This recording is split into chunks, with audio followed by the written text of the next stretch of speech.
नमस्ते, राम राम, जय जोहार, आरजे मनिका का सलाम। दोस्तों, अब मैं आपको एक छोटी सी प्यारी सी कहानी बताने वाली हूँ, जो आपने पहले भी जिसके बारे में सुना होगा। एक कहावत आपने सुनी होगी कि बंद मुट्ठी लाख की, खुल गई तो खाक की। तो चलिए बिना देरी किए मैं आपको इसकी कहानी बताती हूँ। बात उस समय की है जब राजा महाराजा हुआ करते थे। राजाओं का अपना एक राज्य हुआ करता था। तो ऐसे ही एक राज्य के राजा थे, जिन्होंने सोचा कि मैंने बहुत सारे काम किए, लेकिन अब मैं पुण्य कमाना चाहता हूँ। मतलब अब मेरी उम्र हो गई है, तो मुझे अब मंदिर जाना शुरू करना चाहिए, धार्मिक कामों में उत्साहित होकर हिस्सेदारी लेनी चाहिए। तो उसने ये ढिंढोरा पिटवा दिया कि कल से महाराज जो हैं वो रोज़ाना मंदिर आएंगे। अब हुआ ये कि वहाँ के जो मंदिर के जो पुजारी थे वो तो काफ़ी गरीब थे। उनको लगा कि राजा आ रहे हैं, तो क्यों ना मैं मंदिर की साफ़ सफाई करवाऊँ, मंदिर में बढ़िया कलर करवाऊँ। अब उनके पास पैसे तो थे नहीं, तो उन्होंने ना पैसे उधार लिए, लगभग 10,000 रुपये।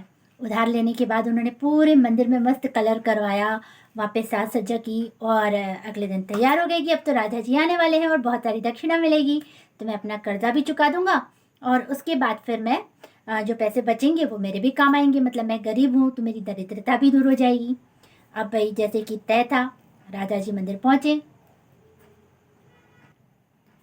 मंदिर पहुँचने के बाद राजा जी ने दर्शन किए, भगवान जी की पूजा अर्चना की, और जब दक्षिणा देने की बारी आई तो उन्होंने 5 रुपए के 5 सिक्के पंडित जी को पकड़ा दिए।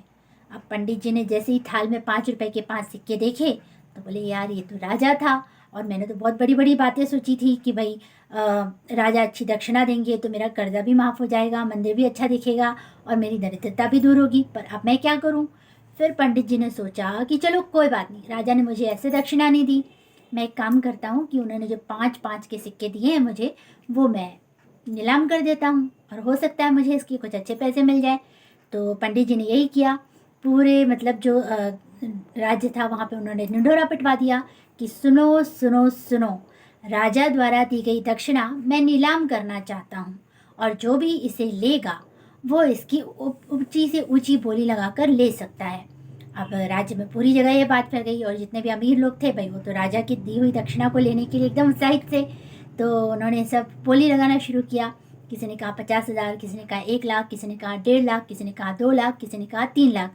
अब बात यूँ होती रही और ये बात पहुँच गई राजा तक। राजा ने कहा कि अरे यार, मैंने तो 5 रुपए के 5-5 सिक्के दिए थे, अभी तो गड़बड़ हो जाएगी। अब मैं ऐसा करता हूँ कि मैं पंडित को बुलाता हूँ, और पंडित को मैं इतने पैसे दे दूंगा कि वो किसी को कुछ बताए ही ना। अभी तक तो पंडित जी ने जो सिक्के थे वो मुट्ठी में रखे हुए थे, अभी तक उन्होंने किसी को बताया भी नहीं था। पंडित जी को दरबार पे बुलाया गया। पंडित जी पहुँचे, उन्होंने राजा को प्रणाम किया, और राजा ने कहा कि पंडित, मुझे माफ़ करना कि मैंने आपको जो दक्षिणा दी थी, हो सकता है वो कुछ कम रही हो, या फिर आपको जैसा भी उचित लगा हो आपने किया हो, किंतु जैसा कि मुझे पता चला है कि आप ये सिक्के 3 लाख रुपए में बेचने को तैयार हैं, मैं आपको 5 लाख रुपए देता हूँ, और 5 लाख रुपए लेने के बाद आप ये सिक्के भी रख लीजिए, पर आप किसी को कहिएगा नहीं कि मैंने आपको सिर्फ ये 5 सिक्के ही दिए थे। अब पंडित जी भी मन में बड़े खुश हुए, कि खुश तो इस बात के लिए भी हुए कि पंडित जी की चलो मैं 3 लाख रुपए में ये 5 सिक्के बेच रहा था, और ये जो थी अगर खुल जाती तो खाक की थी, अगर किसी को पता चल जाता तो सिर्फ 5 सिक्के ही थे, लेकिन राजा ने भी अपनी बुद्धि लगाई और ये 5 जो सिक्के थे वो लाख के हो गए। तो हुई ना बात, बंद मुट्ठी लाख की, खुल गई तो खाक की।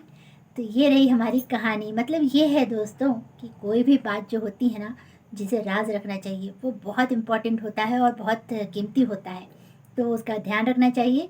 और चलिए इसी बात के साथ मुझे दीजिए इजाज़त। नमस्कार। आप सभी स्वस्थ रहें, मस्त रहें, व्यस्त रहें, परिवार के साथ रहें। तो आप सभी को मेरा नमस्कार।